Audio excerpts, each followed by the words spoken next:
Question number 18. A, B and C were partner with capital of 60,000, 60,000 and 80,000 respectively. Their current account showed a balance debit A 10,000, B 5,000, C 2,000. तीन partner हमारे पास A, B, C जिन्होंने firm में capital invest करी है 60,000, 60,000, 80,000. Partners का firm का current account का debit balance A 10,000, B 5,000, C 2,000.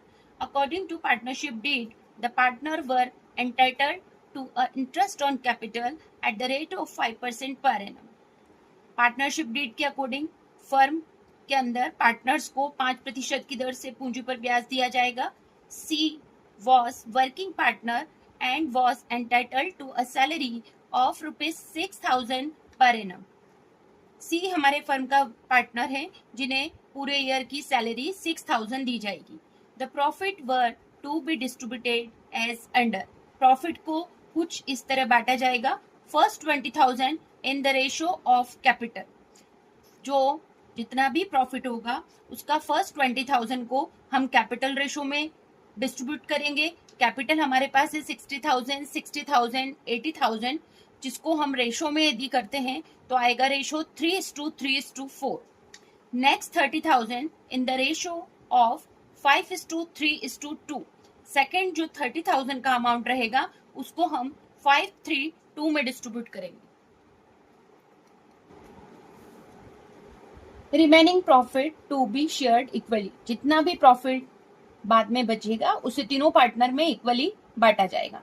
Prepare profit and loss appropriation account and pass necessary journal entry for apportionment of profit.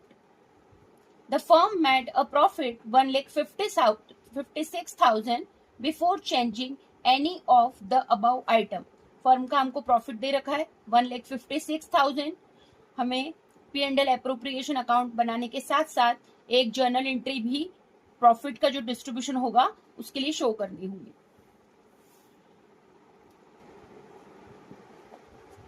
P&L appropriation account column आप सभी को पता है. Particular amount by balance BD. जो हमारे question में profit था वो 1,56,000 था. Debit side to interest on capital. First A की कैपिटल जो थी वो 60,000 थी, उसका 5% 3,000.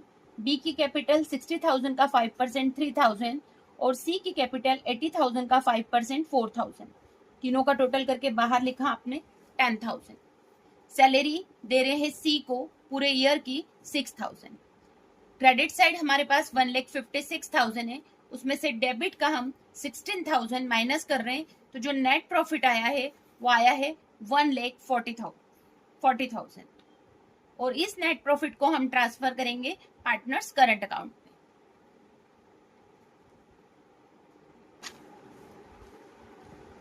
$1,40,000 का जो प्रॉफिट है उसको एक स्टेटमेंट के द्वारा डिस्ट्रीब्यूट कर रहे हैं. Statement of distribution of profit. आपका जो ये कॉलम रहेगा ये रहेगा पर्टिकुलर A, B और C. टोटल प्रॉफिट है 1,40,000 जिसमें से फर्स्ट 20,000 को आपको कैपिटल रेशो में डिस्ट्रीब्यूट करना है. A और B और C की कैपिटल थी 60,000, 60,000 और 80,000. इसको हम कट कर रहे हैं. 2 3 जा 6, 2 3 जा 6, 2 4 जा 8. तो जो आपका कैपिटल रेशियो हुआ वो हुआ 3:3:4. तो फर्स्ट 20,000 का A का 20,000 into 3/10 equal to 6,000. B 20,000 into 3/10 equal to 6,000. C 20,000 into 4/10 equal to 8,000. A का प्रॉफिट 6,000, B 6,000 और C 8,000. नेक्स्ट 30,000 को हम डिस्ट्रीब्यूट कर रहे हैं 5:3:2. A का part 30,000 into 5/10 equal to 15,000. A की साइड लिखा. B 30,000 into 3/10 equal to 9,000. C 30,000 into 2/10 equal to 6,000. अब 1,40,000 में से अभी तक हम 50,000 डिस्ट्रीब्यूट कर चुके हैं. तो अब हमारे पास बचा कितना? Remaining amount 90,000. इस 90,000 को नंबर ऑफ पार्टनर्स हमारे पास है 3, तो 1/3 ए का पार्ट, 1/3 बी का पार्ट और 1/3 सी का पार्ट। तो तीनों पार्टनर्स को मिलेंगे 30,000, 30,000, 30,000। इस तरह ए का टोटल प्रॉफिट हुआ 51,000, बी को मिलेगा 45,000 और सी को 44,000। जर्नल एंट्री, जिसके लिए column date particular LF, debit amount, credit amount.